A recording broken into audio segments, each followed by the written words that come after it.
Hello my quilting friends! My name is Leah Day and today we are unboxing the Janome 1600P, and this stands for 1600 is the speed this machine can go. It is a high speed machine, and P stands for professional. It is a professional level machine, and sometimes these are sold as semi-industrial machines. It is a lock stitch machine, meaning the needle only goes up and down on this particular model, but that means that you can do a straight stitch that is absolutely perfect because the needle is not going to be wobbling from side to side. Okay, so first thing that we have here in the box is our instruction book and our warranty card. This lets you know what is covered by the Janome warranty. So what's the next thing in the box? So we have this knee lifter. This is a bar that comes off the front of the machine that allows you to lift the presser foot using your knee. It's really, it's a subtle thing, but it makes such a big difference. Not having to take your hands off of what you're sewing, you can do that with a knee lifter. And then we have right here a box of tools and supplies. We've got our bobbins, looks like we've got 2 different screwdrivers. This is a seam gauge, and 3 bobbins in here, and a foot. That is a rolled hem foot. We got a brush, some needles, and some spool caps, as well as some thread nets, and those are really, really nice to have. Oh, looks like we have 4 bobbins, not 3. Excellent. We've got a little spool holder here, and then also some glue. Excellent. So all of those are very nice accessories to have with your Janome 1600. What else do we have here? This looks like this is the machine cover. It's white with black piping, and that's gonna stop your machine from getting dusty. Now we'll see if we can wiggle this out. Looks like actually the styrofoam splits right down the middle, so I'm gonna have to set this on its side to slide it out. Now, one last important note, please make sure to always save your sewing machine box and the styrofoam. Do not throw this away. It is very important to keep both the styrofoam and the box if you ever decide to sell your machine or you ever need to ship it for repairs. It's so much easier to already have the box, the styrofoam, everything that fits the machine perfectly. It is so much easier to be able to ship it, to be able to sell your machine, all that good stuff, if you still have the styrofoam and the box. All right, so I'm gonna lift this out. Styrofoam's kind of clinging to it, and this is a heavy machine. I don't know exactly how many pounds it is right off the top of my head. I will make sure to put that in the video so that you can see how heavy it is. You might need a helping hand, a friend, if that is a bit heavy for you. So here we go. Got it turned around facing the right way. Right here at the top, we've got, of course, our bobbin winder, bobbin stop there. We have a thread stand and 2 spool pins here. I love this feature. In my opinion, this is an excellent feature for any machine that you're planning on doing with quilting, because my favorite thread is a cone thread. This is Isacord polyester embroidery thread. It is a cone, so it sets right here, and then you thread it upward, up and off the cone, because if you put this on its side, it really doesn't work. It spools off and the thread comes off way too quickly. So it's really nice to be able to use a cone thread vertically. And I can say you're also going to save a lot of money because thread sold like this is generally cheaper price-wise, and you get more bang for your buck. So that is excellent. All right, so I'm gonna get familiar with this machine, play with it a bit, then I'll walk you through the basics of getting it threaded, winding a bobbin, so you can start sewing and quilting. So the best way to get to know a machine is to wind a bobbin and start sewing. So I'm gonna place my bobbin case here on the machine, and I'm going to wind it up with some Aurifil 50 weight Mako cotton, my favorite thread for piecing and sewing. So I'm going to place the spool here, and I'm going to wind straight up onto the spool stand directly above. I don't want to place it here and then go to this slot, because that will add twist as it twists sideways to get into that slot. So always remember, place your spool and then wind directly overhead. Now I'm going to place the thread into this guide, which is directly behind my bobbin, and then around this tensioner. And with any sort of tensioner, you always want to kind of floss it back and forth a little bit just to make sure it's It's firmly seated within that tension area, and we're winding around this counterclockwise. So now I'll bring it over and around to the bobbin. I'm going to wrap around 3 times. Then I'm going to pass the thread underneath the thread that is spooling into the bobbin. So I just passed it underneath to just make a cross, and then I tug on it. And what that does is it basically traps that bobbin thread so it can't unwind. I can clip it now, and I know that it's not going to unspool as soon as I turn it on. Okay, so to start winding, I'm going to click this over. This is my little guide to make sure that it winds the proper amount of thread on the bobbin. And then I'm going to hit this button down here on the front of the machine.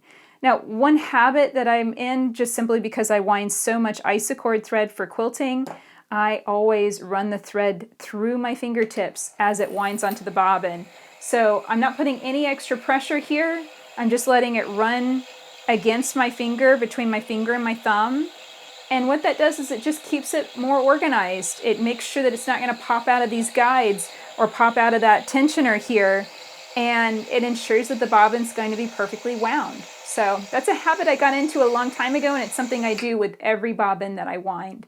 Okay, so this has an automatic stop, so it's going to click over as soon as it's done, and your bobbin is ready to go. So now let's wind our bobbin case with our freshly wound bobbin. So you can see here the bobbin was wound, and I have it set up here so it is spinning off clockwise. So the bobbin itself is turning clockwise. The thread is coming off and over to the right. That's what you want. I'm going to take my bobbin case, and I always arrange it so that the gap is on the top. I place the bobbin inside, and then that's going to line up the thread to come through that slot, down and around to click into that location right there. Okay, so now let's test our bobbin tension. This is an important thing to set when you're just getting started. This is pretty much what I'm looking for. I place the bobbin on the palm of my hand, and then I grip the thread and I slowly drop my hand. Okay, and this actually feels just ever so slightly loose. So let me tighten this up, and you're going to tighten it with the smaller screwdriver that came with your machine, and you're going to tighten it up with that upper screw. To tighten it, I'm going to turn it just a little bit to the right clockwise. To loosen it, you're going to turn it counterclockwise. So let's test that again. You see I didn't make very much of an adjustment there, very subtle, but that definitely works. I think just a little bit more, maybe like a quarter turn. So why do I feel like it needs to be just a little bit tighter? Pretty much with a bobbin case, I call this the yo-yo method. So you can go too tight. So this I would consider too tight. So I'm hanging onto the thread, that's all I'm gripping it by, and I'm bouncing it a little bit, and the bobbin case isn't moving. That tells me that's too much tension, that's too much pressure being put on it. That's going to be really putting a lot of force on the bobbin to let the thread out. So that quarter turn was too much. So then let's try it at that position. You can see I just loosened it by turning counterclockwise. And let's try that test again. I'm placing that on the palm of my hand. I drop my hand down just a little bit. I jiggle the bobbin case, and you can see it just slides down with a little jiggle. That's perfect. So that is pretty much what I would consider perfect tension now. Little jiggle is what brings the bobbin case down. I like that. That works really well. If it was spinning down super fast, that to me feels just a little bit loose. If it is so tight that it just stays in place, even with a good jiggle of my fingers, that tells me that's too tight. It's just going to be putting too much tension and too much pressure on the thread. So some of this is a feeling kind of thing. Some of this is a little bit of opinion, but this is the way I like to set my bobbin cases. And this looks really good. Okay, so now let's put this into the machine, and then we can thread the top. To access our bobbin case, I'm going to lift off this top plate, and you can also flip over this side plate. Now, as you can see, I have an acrylic insert cut around my machine, so that is going to limit how that can come over and out. But I have positioned the machine intentionally with a little bit of a gap between the insert and the machine, and I did that both because of the bobbin area and because of the knee lifter. So that's just something unique to my setup and this particular table and how I've set it up. but understand that that's perfectly fine, and I'm going to cover that whenever I'm sewing with a Supreme slider, so it's not even going to be an issue. Okay, so now it's time to insert the bobbin. Just a quick check, make sure that it's spinning in the right direction.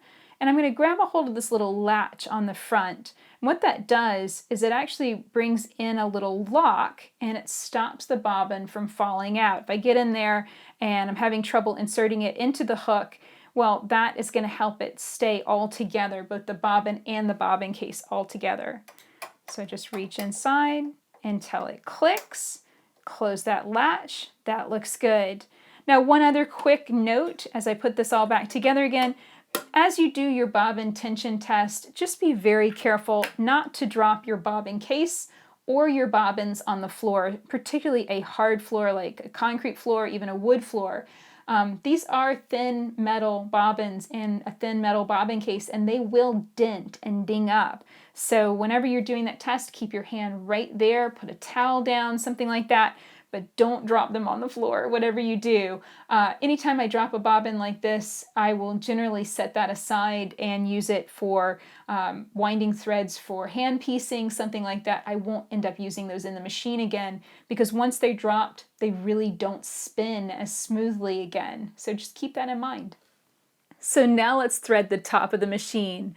I have my spool of thread here on the spool spindle. It's going straight up onto the guide directly above it.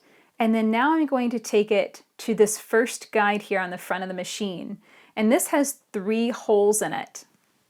So of the 3 holes, I'm going to come from the back to the front on that first one. Then I'm going to swing around and go through from back to front on the last one.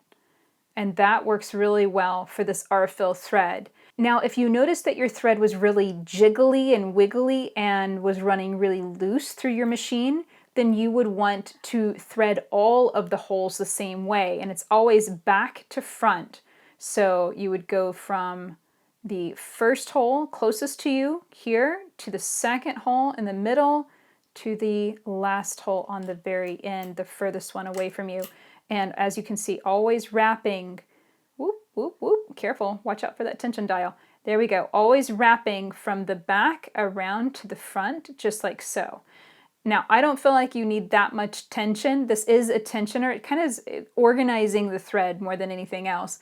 I don't feel like I need that for this type of thread that I'm using, so I'm going to pick this out. And so you can see back to front through the first guide, and then back to front on the second guide. There we go.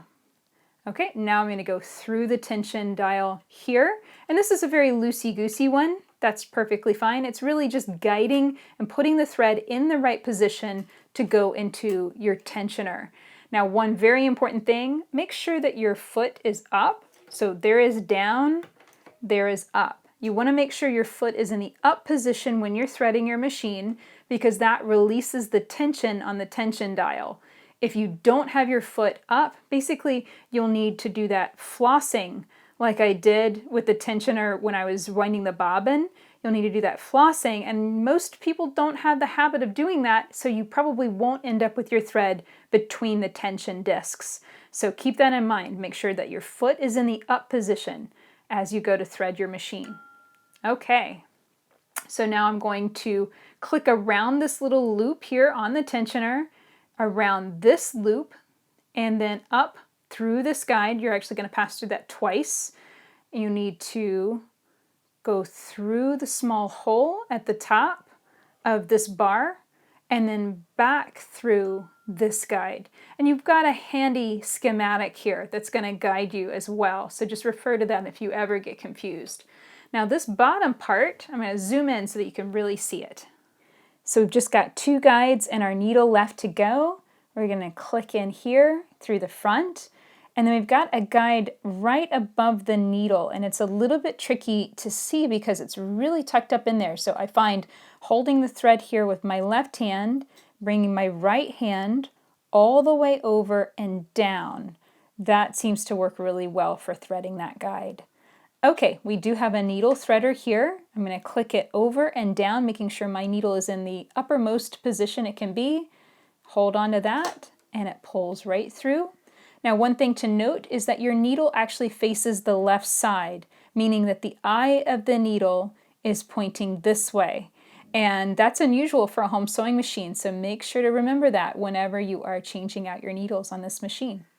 All right, so now we are ready to sew. I'm going to use the hand wheel to drop down the needle, bring it up, bring up my bobbin thread, and this is just a general good habit to be in, and that is to tug on that bobbin thread and feel if there's anything weird going on. If that feels stuck, then something might not be threaded right. Keep that in mind. Also, lift your presser foot up and tug on your top thread. That should also feed smoothly and easily away from the needle if your foot is up. If your foot is down, then that should feel very much locked in place because that means that your tension discs are working. So now that we have the machine threaded up, let's do some sewing. I always start out first with a little scrap of fabric. This is a scrap charger. It's basically just a 2 to 3 inch square of fabric. You fold it in half so it's a double layer, and then you just stitch through it. And I stitch through this thing until it is so full of thread and so thick that it can't take any more. And I just stop with my needle in the down position, 1 or 2 stitches off the edge. Now this does a couple things. First, it wastes less bobbin thread because you don't have those long thread tails between pieces. Also, if your machine was going to gag or anything happen to it, then that's going to happen and mess up the charger, the piece of scrap fabric, rather than your garment, your quilt block, or the quilt that you're working on, anything like that.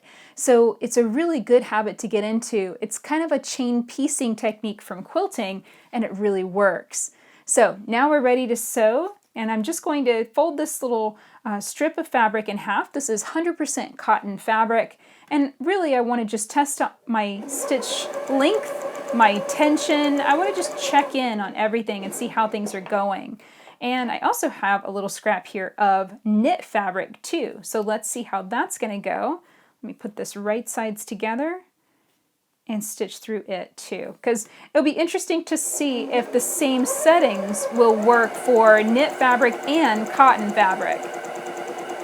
Now that I've stitched my 2 seams, I'm going to reach back and clip off my scrap charger and move it to the front. I usually have 2 or 3 floating on the machine at any given time, but that's nice too.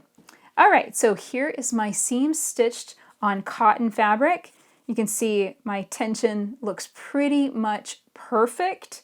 What I'm looking for whenever I'm looking at tension is I'm wanting to see the individual stitches, meaning a good delineation, and that means that the bobbin thread and top thread are twisting together nicely in the middle of those fabrics. If anything, it looks like I could maybe loosen up the top tension just a little bit. Just dial that a click or two closer to the number 1 versus the number 2. At least that's the setting that's working for my particular machine.